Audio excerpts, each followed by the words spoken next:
بەناوی خوای گەورە و میهرەبان سڵاوتان لەبێت بەڕێزان باز لە دەدەوڵەمەندترین کەسی جیهان دەکەین کە گۆڤاری فۆربسی ئەمریکی دیاری کردوون دیارە لەو دەدەوڵەمەندترین کەسە لە جیهاندا حوتیان ئەمریکین و میلیاردەرێکی فەڕەنسیش پلەی یەکەمی لەسەر ئاستی جیهان گرتووە. بەڵێ ئەگەر سەرەتا لە یەکەمیانەوە دەست پێ بکەین بێرنارد ئارنۆڵتی فەڕەنسیە کە سامانەکەی تا کۆتایی 2022 بۆتە 211 میلیارد دۆلار.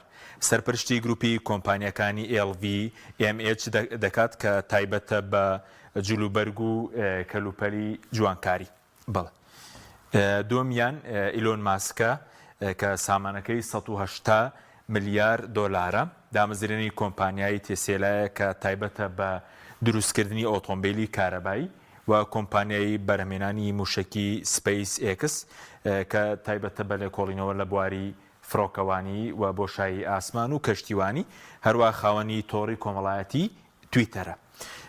سێم کەسیان جێزێف بیزۆ کەویش ئەمریکیە سامانەکەی 114 میلیارد دۆلارە دامەزرێنی کۆمپانیای زەبەلاحی تەکنەلۆژی ئەمازۆنە کە کار لە بواری بازرگانی ئەلکترۆنی و فرۆشتنی ئۆنلاین دەکات. بەڵێ چوارەم ملیاردێری جیهان لاری ئیلیسۆن کە ئەویشان بە ئەمریکیە بە هەمان شێوە سامانەکەی 107 میلیارد دۆلارە سەرۆکی دەستەی کارگەری و تەکنەلۆژی و یەکێکە لە دامەزیرانی کۆمپانیای ئۆراکل کە خاوەنی نزیکەی لە 135 کۆمپانیاکەیە.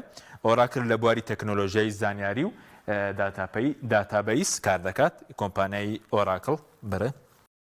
بەڵێ پێنجەمین کەسی جیهان وارن بافێت ئەمریکیە سامانەکەی لەگەڵ خێزانەکەی 106 میلیارد دۆلارە خاوەنی کۆمپانیای برێکیشایر هەتاوایە برێکیشایر هەتاوا کە تایبەتە بە بواری دارایی و وەبەرهێنان.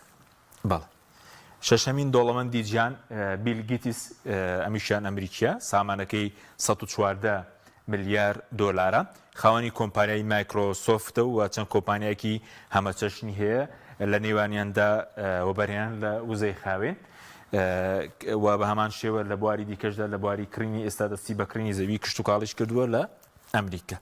بەڵێ حوتەمین کەس مایکل بلۆمبێرگی ئەمریکیە سامانەکەی 94.5 میلیارد دۆلارە لە ساڵی 1970دا هاوبەش و دامەزرێنی کۆمپانیای زانیاری و دارایی میدیایی بلۆمبێرگ LP بووە کە بە حوتەمین میلیاردێری جیهان دادەنرێت. بەڵێ هەشتەمین میلیاردێری جیهان کارلۆس سەلیم کە مەکسیکیە دیارە سامانەکەی 93 میلیارد دۆلارە بەڕەچەڵک کارلۆس بەڕەچەڵک لوبنانیە دۆڵەمەندترین پیاوی مەکسیکە لەگەڵ خێزانەکەی کۆنتڕۆڵی ئەمریکا مۆڤیلیان کردووە کە گەورەترین کۆمپانیای پەیوەندی مۆبایلە لە ئەمریکای لاتین.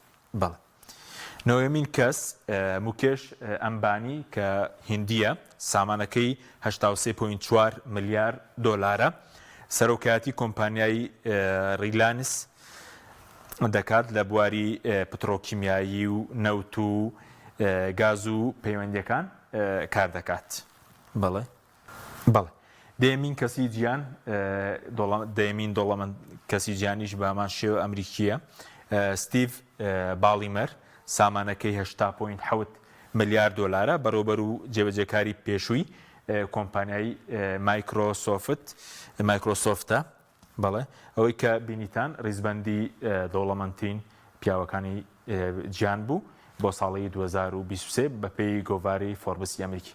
بەخوای گەورەتان دەسپێرین خواتان لەگەڵ.